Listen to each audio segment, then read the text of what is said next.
Ultor Corporation.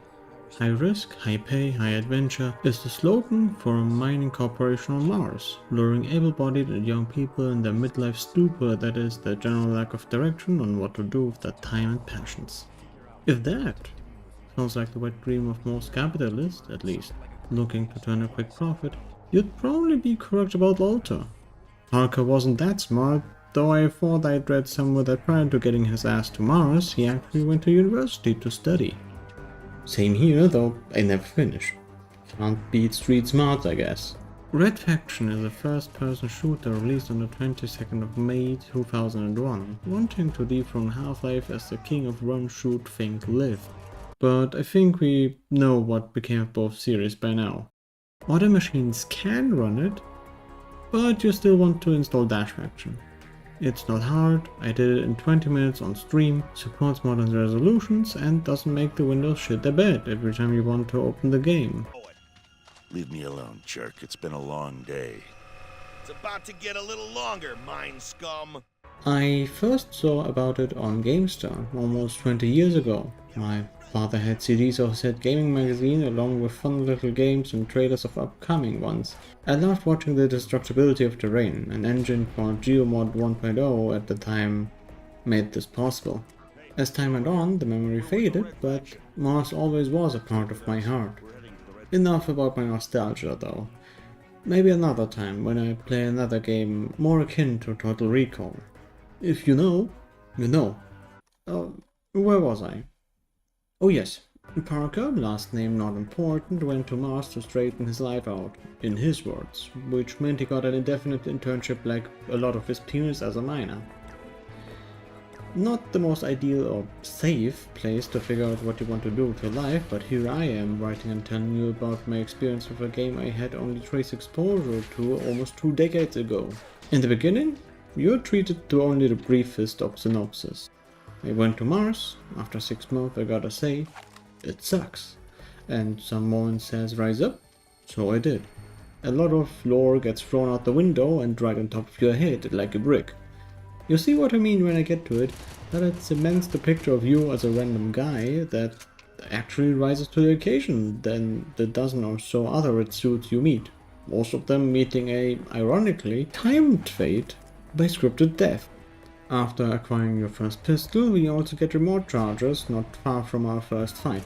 In general, weapons have decent damage and accuracy when used in single fire, especially on headshots, but have little responsiveness and damage feedback from the enemy's side otherwise, as shown later. What can be shown early though is the response time the enemies, especially on hard, tend to have.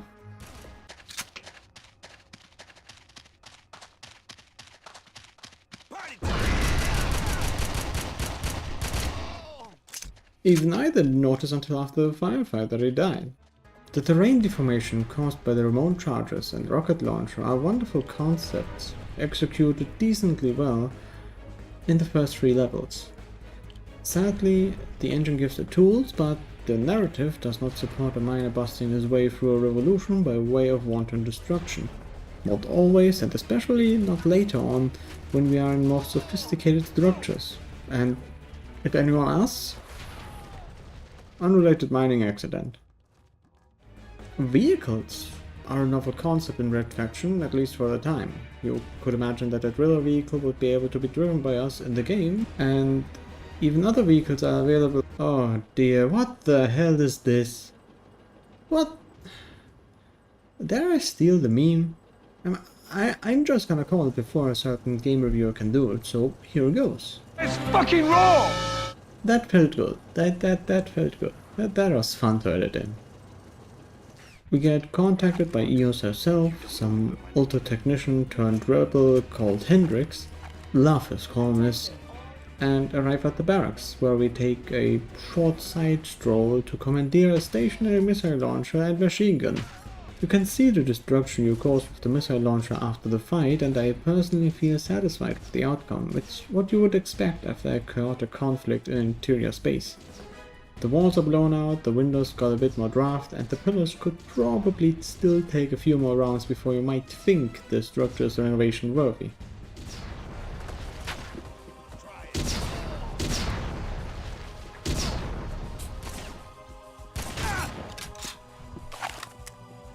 time!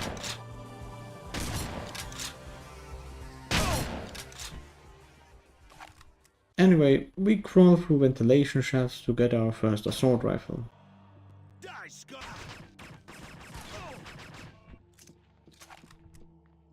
Strong and accurate with 3-round primary, wide and ripping bullets everywhere with the secondary. Ammo is ubiquitous, unconventional, but okay, I fed alien life forms in my youth, so the more you want to have creative approaches to complex problems, the more you recognize that the game engine is beyond its time.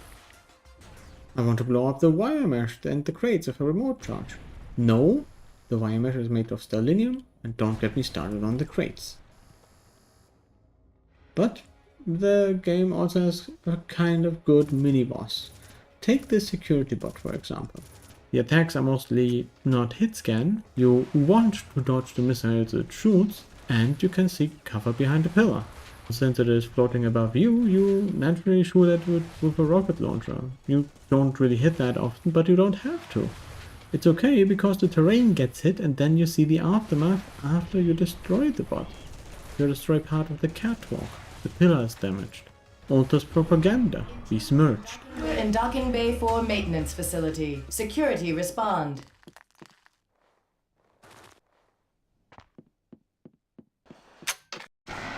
The elevator ahead should take you down to level N17, fairly close to the Red Faction base. The game also rewards exploration sometimes. You can open chests to find supplies and weapons and ammo, and some alternative pathways also give you equipment, like the sniper rifle. Fast forward a few levels and we are in a submarine. Exotic. I can do some suspension of disbelief. I played Aquanauts. I'm German after all. What can you say? Though the concept of vehicles this early in the first-person shooter genre is just that, a concept. It is not bad, it is not good, it simply shows what can be done and probably what should not be done as well.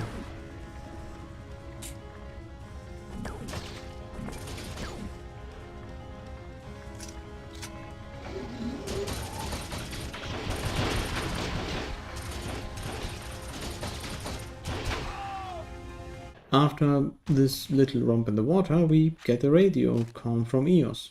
There's a miner waiting for you by the stairs to admin. Put on the suit he gives you. It's the only way you'll reach Griffin. Here. Put it on and keep it on. Give me your weapon. Oh boy, what suit? Even an even better miner armor and exoskeleton? You took all our weapons away. Use it only when you absolutely have to. Arguably, the worst part of the game by far. You practice social distancing, don't engage in combat, can't pick up weapons even after blowing a cover, and generally just slow the game down a ton. It was not what I expected when I started playing Red Faction. Parker does look good in a suit though.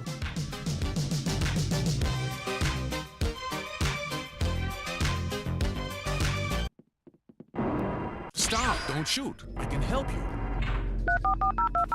You're Griffin, right? Deputy Administrator Griffin? Yes. Why do I need your help? I'm the one with the gun. I have vital information. You must take me to EOS. What do you know about EOS? Ultor knows all about her. They set this whole thing up. You must take me to her. What do you mean they set this whole thing up? No time to explain. Take me to EOS. I'll tell her everything I know. Explain it to me first. I'll tell you what I can on the way, but more guards are going to show up soon. I'm right behind you. Betray me or try to run, and you'll be the first to die. Put that gun away. Okay, barring that, kill one guy inconspicuously, away with the suit, on with the armor, and out we go killing again. After brief experimentation with grenades, I deemed them unnecessary and leave Griffin and myself to a fighter to escape.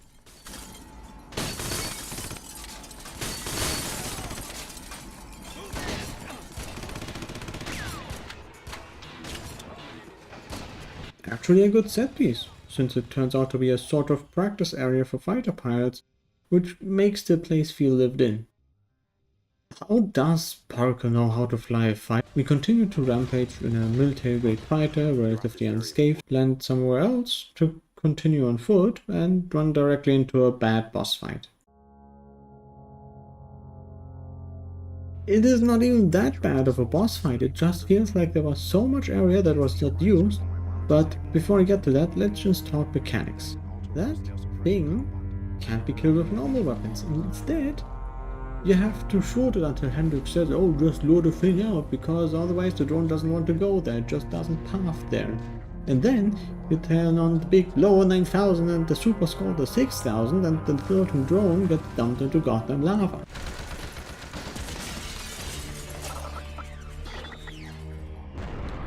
That's the boss fight.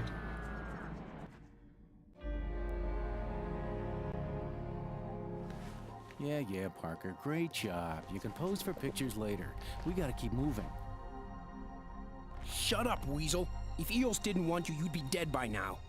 I'll decide when it's time to go. Okay, let's go. My gripe with this is that one, there's an entire attic of weaponry and supplies above the arena where the drone initially spawns, complete with side areas that also look like they could contain that security bot so that it could actually chase you through those side areas. And two, not even two, maybe 3 minutes after that fight, you get into another stealth section. Great. Screwed again. You're somewhere above the med labs now, Parker.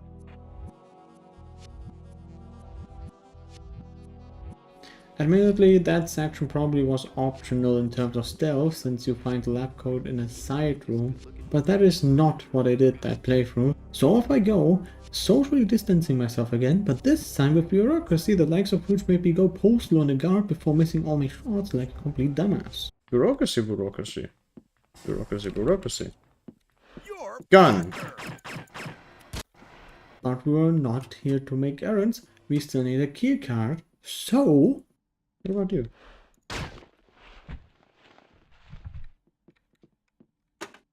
Thank you. Parker, how nice to see. Die, K-Cat! Congratulations, Parker. You were the first to see my...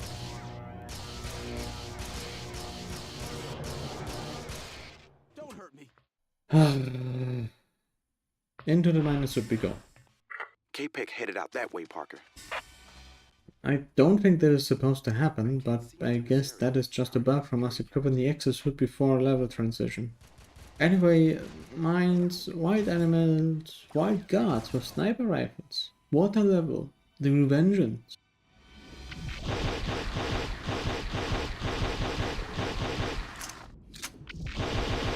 I don't mind water levels. I know bad water levels from other games. Maybe I will get around to edit a video about that someday. What is bad is the D-Day-like scenario that unfolds every time you want to get out of the water. You can only shoot with your pistol underwater, but the enemy can shoot into the water themselves with any weapon. And if you get out, you are without cover. If you stay underwater, you have a shit gun in comparison to the enemy. At least that was the last you see of water for most of the game, if not for the rest of the game.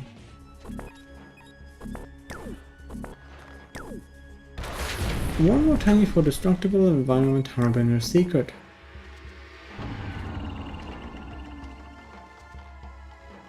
If anyone can give me a law-friendly explanation why Parker gets a fusion missile launcher out of thin air as well as fuel canisters, let me know, or else I will assume he had cheats on, as was the style at the time of Revolution. To abridge the story a bit more, we find K-Pec again. He got this little shield and his projectiles phasing through walls, and in the end, he dies without us having any cure for the Minders, which is fucking bad. We split from Eos and soon get notified by Hendrix that mercenaries have been deployed in the place of the guards, which means new hardware on the field to acquire. The mercs are led by Colonel Masako, a real nasty piece of work. They're all butchers, and she's the worst of them. Later we charge an installation that can take us to a spaceport. The mercs there have a rail driver, which does this to our frail body.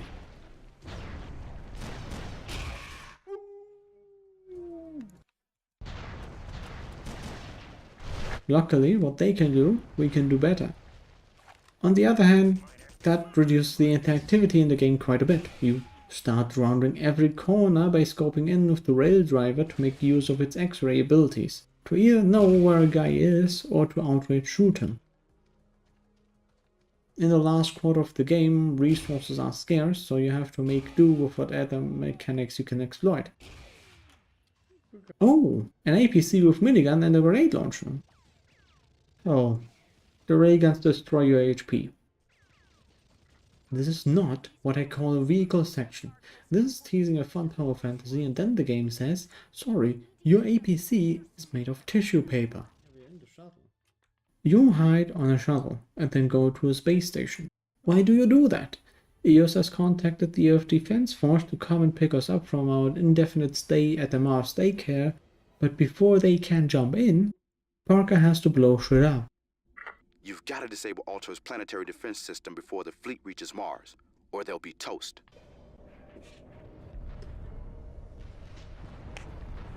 This is the most destruction of terrain you ever get to see, and that is in a cutscene. 4, 3, 2, 1, detach.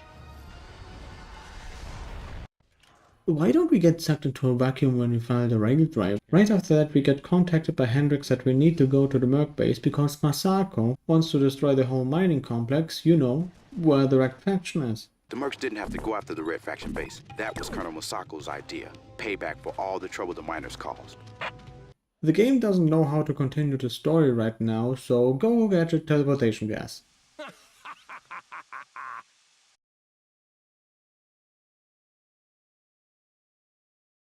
Not even a minute after we wake up, we get bailed out again. Whichever of you is Parker. Unauthorized prisoner released in cell block 19. Reinforcements needed. Hendricks is inside the Merc base, together with a few Red Faction rebels. We run around, turn off primary power so Hendricks can work his hacker magic, and then he gets a scripted death. Look at this. Hendricks has finally come out of hiding. Here's what mercs do to traitors, Hendricks. Parker, stop him. Don't let Ultra get away with it all. Even when dead, I can still hear him calmly encouraging me. Last vehicle section, arguably better than the APC one because you feel more mobile. Still, rail drivers exist and so your fighter will not. Always something to complain about, I suppose. That was also the last of the areas that could have been done better if the engine allowed for terrain to be manipulated by explosives, so that the mercs would have less cover, and we would have a better time taking aim at the rail mercs hiding behind corners. Either way, your last fight is against, of course, Masako. That scripted deaths your fighter as her fighter is destroyed. She also has an armor shield like K-Pack had, because of course she has, but the AI has kind of a hard time aiming while having fly mode on, so she just floats around until we get her down with the precision rifle. After that, she has the same problem most other enemies have in the game in terms of object permanence. We railgun her into 2125. Oh no! The mercs planted a bomb in the lower hangars. The defusal method? An arrow key game. Nowhere else is this used at all. That's like having a minigame for the sake of a minigame. I don't know. It stopped counting down. Did I disarm it? Yeah, let's go with that assumption. Hey, the antidote works. Yeah, it seems to. Mind getting out of my face? We've got medics delivering it to sick miners all over the complex. The plague will be history by tomorrow. Okay, so what's the deep...